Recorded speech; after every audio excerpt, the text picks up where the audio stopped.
নমস্কাৰ পুনৰবাৰ স্বাগতম জনাইছো ভয়েস অফ ডেমক্ৰেসিলৈ মই আফ্ৰিন আহমেদে ভয়েস অফ ডেমক্ৰেসিৰ সমূহ দৰ্শকলৈ লৈ আহিছো এটি ভাল খবৰ অসমৰ ক্ৰীড়া জগত সঁচাকৈ খুনৰ পথত এইবাৰ জিলিকি উঠিল ধেমাজি জিলা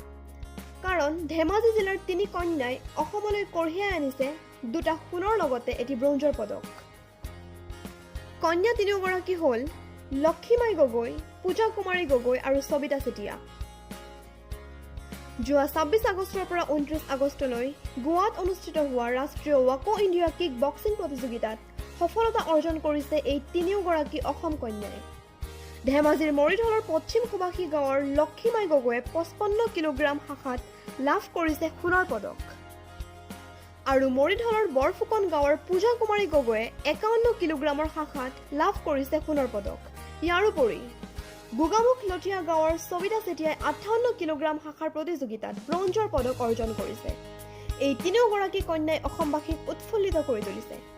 তিনিওগৰাকীৰ সফলতাত উৎফুল্লিত হৈ অসমৰ শিক্ষামন্ত্ৰী ৰণোজ পেগুৱে টুইটাৰ যোগে তিনিওকে অভিনন্দন জ্ঞাপন কৰিছে